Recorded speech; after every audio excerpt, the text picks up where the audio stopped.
Assalamualaikum warahmatullahi wabarakatuh. Jadi untuk pelajaran matematik tahun 4 yang seterusnya, hari ini kita akan buat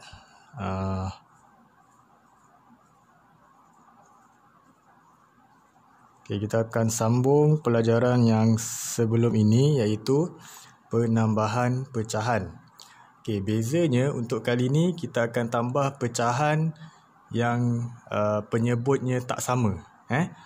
Contoh macam sebelum ni kita buat 1/3 tambah 1/3, kan? Ataupun soalan contoh kedua kita buat 1/4 tambah 2/4. Untuk pelajaran yang sebelum ni, penyebut penyebut yang bawah ni sama. Penyebut dia sama. Baik. Untuk pelajaran kita yang seterusnya, kita akan buat penambahan di mana kali ini penyebut ni tak sama. Penyebut ni tak sama. So saya tunjukkan satu contoh.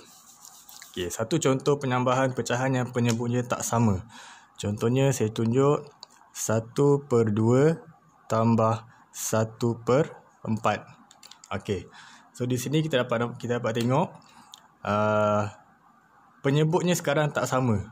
Yang sebelah sini 2, penyebut dia 2. Yang sebelah kanan ni penyebut dia 4.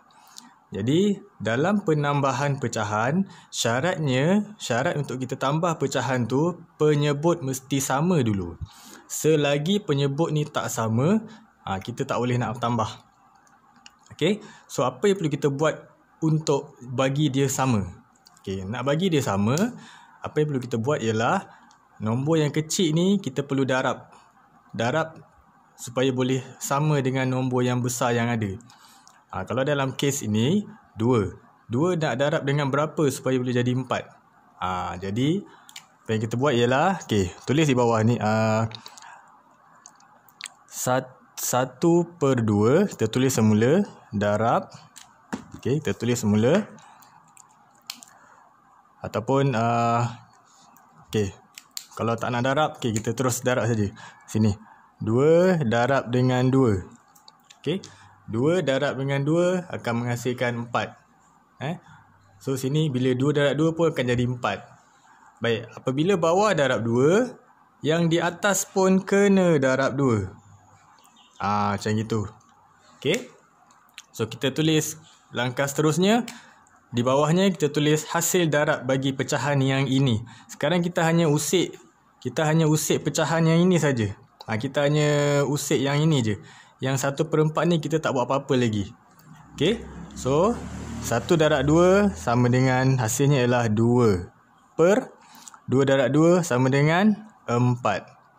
Baru kita ikut balik, tambah 1/4. So sekarang kita dapat tengok kedua-dua penyebut dah sama. Dua-dua penyebut dah sama. Maka apabila kedua-dua penyebut dah sama, baru kita boleh tambah yang di atas pengangka ni. So sekarang apa yang kita buat ialah 2 tambah 1. 2 tambah 1. 2 tambah 1 per, kan, besar, panjang. 4 ni tulis sekali je. Macam gitu. Jadi di akhir sekali adalah hasil 2 tambah 1 sama dengan 3/4. So inilah jawapan dia.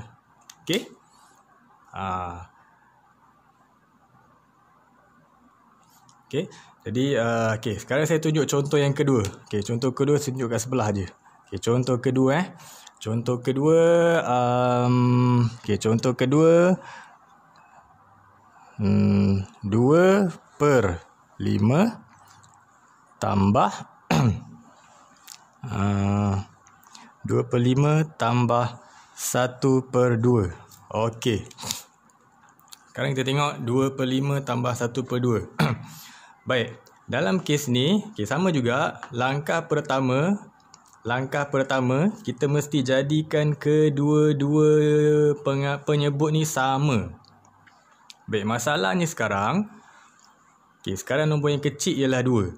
2 dalam sifir 2 ada tak nilai hasil darab sifir 2 yang sama dengan 5. 2 darab 1 sama dengan 2. 2 darab 2 sama dengan 4. 2 darab 3 sama dengan 6. Mana 5? Tak ada. Jadi tak boleh. So nak buat macam mana? Okey, kalau tak boleh, apa yang perlu kita buat? Okey, kita kena cari gandaan sepunya. Maksudnya, okey, kena dekat tepi ni, dekat kertas yang lain ataupun dekat tepi ni kita kena buat 2 sifir.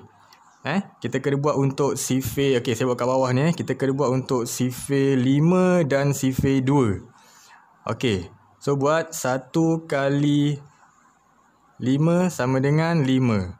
2 kali 5 sama dengan 10. 3 kali 5 sama dengan 15. Okey, untuk sifir 2. 1 kali 2, 2. 2 kali 2, 4. 3 kali 2, 6. 4 kali 2, 8. 5 kali 2, 10. Okey, sekarang kita tengok hasil darab mana yang sama kat sini. So yang kita dapat tengok kat sini ialah yang sama adalah 10. Kan? Yang sama 10. Untuk dapatkan 10 ni, kalau 5 nak hasil darab 10, berapa kali 5? 2 kali 5 kan? Maksudnya untuk 5 ni kita kena darabkan dengan 2. Untuk 2 pula, untuk 2 ni nak jadi 10, 2 darab berapa? 2 darab 5. Macam gitu. Okey? Baik, lepas tu apa yang perlu kita buat? Bila bawah dah darab dengan dah darab dengan sesuatu nombor, yang atas pun kena ikut darab dengan nombor yang sama. Okey, ni pun kena darab 2. Okey, yang ini bawah darab 5, atas pun kena darab 5. Okey? Okey, langkah seterusnya. Langkah seterusnya, kita tulis balik pecahannya selepas kita darab. So, kita buat 2 darab 2 sama dengan 4. Okey, sini 4 per 5 darab 2, 10. Okey, tambah. Okey, 1 darab 5 berapa? 5 per 2 darab 5, 10. Okey, sekarang apa yang awak dah nampak? Apa yang kita dah nampak sekarang? Kedua-dua penyebut ni dah sama. Okey, bila dua-dua penyebut dah sama, langkah seterusnya ialah kita tambahlah yang atas macam ni. Okey, so sekarang apa yang perlu kita buat? 4 tambah dengan 5. Per dia panjang. Kemudian disebabkan dua-dua ni nombor yang sama, kita tulis sekali je. Per 10. Okey, 4 tambah 5 sama dengan 9 per 10. Okey, lepas dah dapat, okey, ni jawapan dia sebenarnya. Tetapi sebelum kita tinggalkan jawapan, periksa dulu. Adakah jawapan ni boleh dikecilkan, boleh dimudahkan?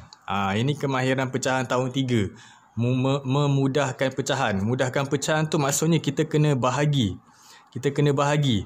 Bahagi 2, cuba bahagi dengan 2, bahagi dengan 3, bahagi dengan 4, bahagi dengan 5. Bagi dengan 4 nombor ni je. Kalau boleh, bolehlah. Kalau tak boleh, maksudnya tinggalkan jawapan yang akhir. Dan syarat dia, bahagi tu mesti dua-dua boleh bahagi. Macam kes ni. Kalau kena bahagi 2, 9 bahagi 2, boleh tak? Tak boleh. Kalau 10 bahagi 2 boleh? Boleh. 10 bahagi 2 ialah 5. Tapi 9 bahagi 2 berapa? Tak tahu. Ataupun tak ada. Maka bahagi 2 tak boleh. Lepas tu, try pula bahagi 3. 9 bahagi 3 sama dengan 3.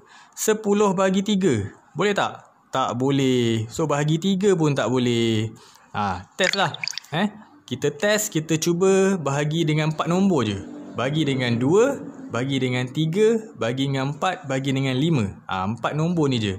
Kalau boleh bagi, bolehlah. Kalau tak boleh, maka kita tinggalkan jawapan dia yang ini. Inilah jawapan dia. Okey. Jadi, kalau awak tak faham, awak boleh rujuk balik video ni. Jadi, saya akan bagi soalan latihan. So, awak jawab latihan tu berpandukan contoh yang saya dah tunjuk ni lah. Caranya sama je. Saya akan bagi nombornya mungkin lain, tapi caranya sama. Yang penting awak faham cara nak buat. Bila dah faham cara nak buat, bagi apa-apa nombor sekalipun dah boleh buat. Okey. Kalau rasa-rasa perlu, catatkan setiap langkah tu. Pertama kena buat apa, kedua kena buat apa, catat. Supaya bila awak buat latihan, awak rujuk balik catatan tu. Kena buat apa, kena buat apa, kena buat apa. Okay. Dan yang paling penting, hafal sifir. Sebab bila awak hafal sifir, awak tengok kadang-kadang kalau awak hafal sifir, tak perlu buat ni. Awak tengok je dah boleh tahu nak buat apa, nak darab dengan berapa. Okay. So rasanya di situ saja, sekian saja dulu. Saya akan bagi latihan dan awak boleh rujuk video ni semula, play balik, ulang balik kalau awak tak faham. Okey, sekian, terima kasih.